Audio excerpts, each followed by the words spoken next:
gives them a kind of crutch to lean on to get through adversity. So I would attribute this to a deep-felt psychological expression of a hunger, a desire, a need. But that doesn't make it so. Is there a running joke about some type of mooning thing? Sure is. Okay. I totally believe that after-death communications are part of our everyday life, whether it's avoiding a simple car accident, and people say, oh my God, I saw my father's face and I avoided the accident, or a simple message of love coming through in a visit, which is a dream, or the actual reading where the major validations come through to provide us with the evidence of this is real.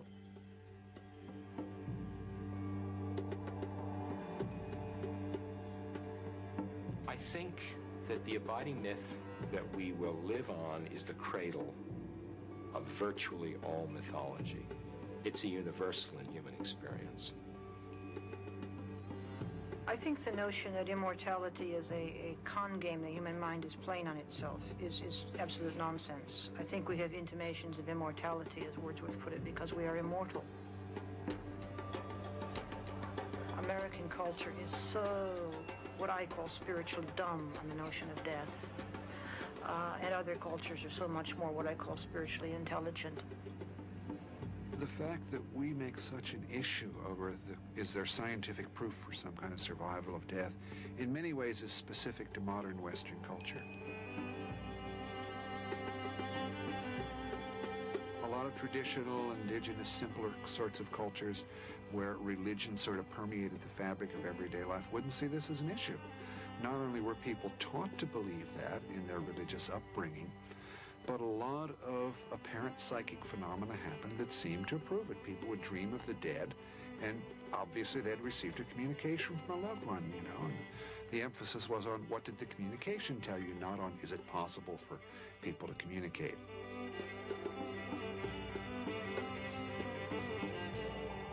My grandmother passed on, and I feel her, and I see her, and I know she'll be with me for a long time.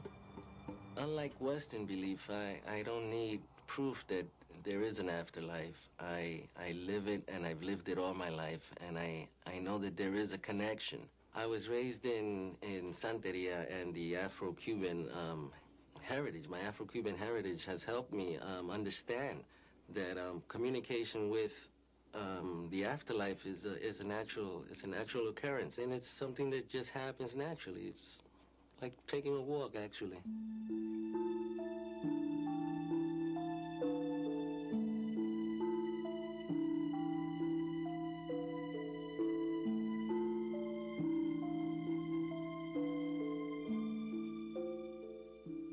When the topic of survival of consciousness comes to mind, there's immediately a paradox also comes to mind.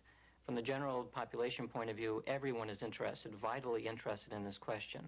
And so you would think there would be a lot known about this, not only from an experiential point of view, of course there are a lot of stories, but from a scientific point of view, because science is very good at studying difficult problems. But the fact is that there isn't very much that's known scientifically. I think the big reason that most scientists don't even know you could investigate survival of consciousness, much less actually look at it. They're psychologically very ambivalent or afraid about opening up that box of what's the meaning of my life. Suppose they didn't find any.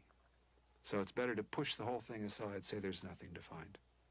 We know quite well how to study these things. It's just going to take a long time because we have kind of a problem here. We're studying, does consciousness survive? Okay, that's a good question. Well, let's begin by saying, what is consciousness? We don't know. So maybe someday when we figure out what consciousness is, we'll be able to study whether it survives. But until then, it's going to be a giant guessing game. We should have hundreds or thousands of scientists with the greatest psychological sophistication studying hundreds of mediums to really get at this. But now the real question I would ask is, do we leap in and do we allow an act of faith to say this is true when it is not sufficiently or objectively supported? And the skeptic would say, no, don't deceive yourself.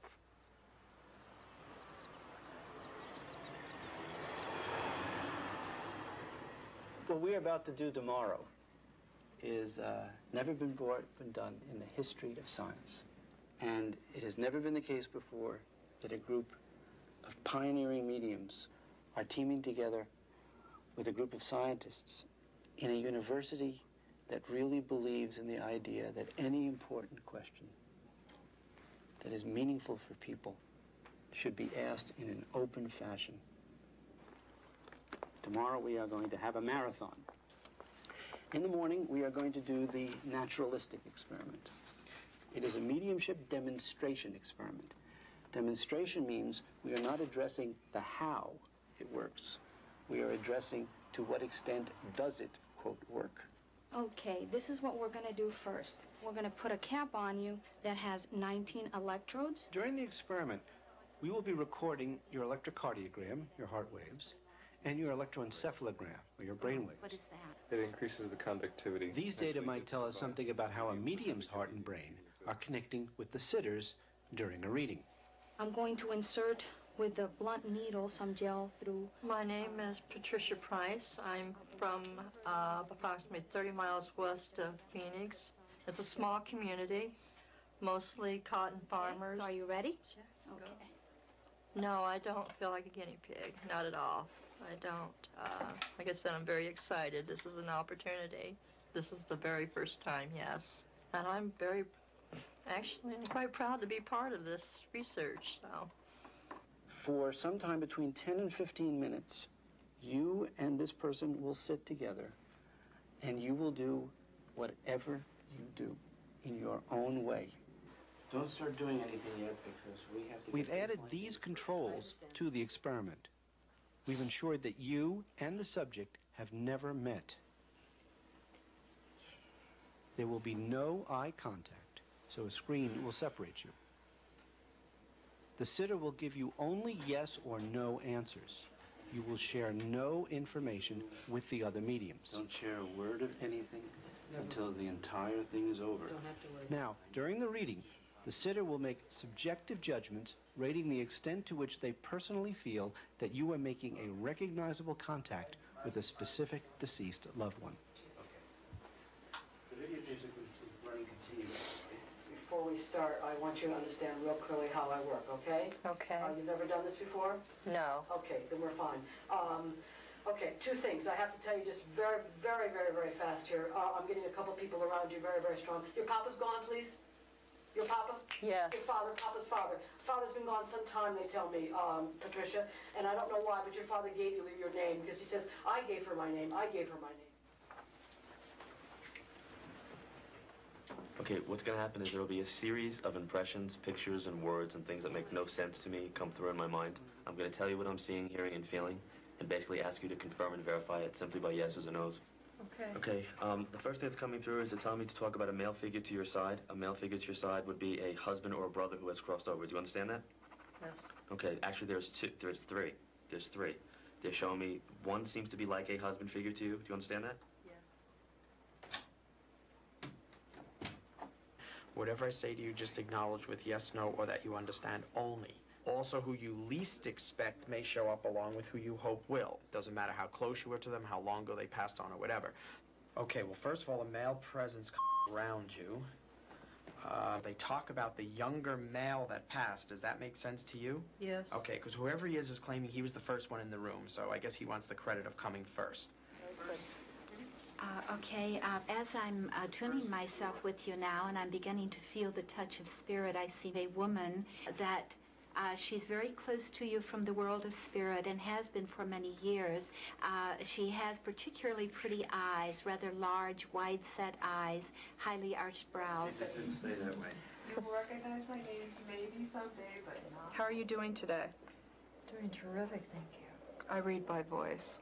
So by hearing your voice, not information, just your voice is enough. Do you have a grandfather in spirit? Yes. Okay, I will tell you that this person is a very, very strong man. He comes through with a lot of zest, a lot of energy, very strong. We have had quite a day today. Just to review what happened, there were 6 people that were listed as possible visitors. Every one of them was observed at least once. In addition to these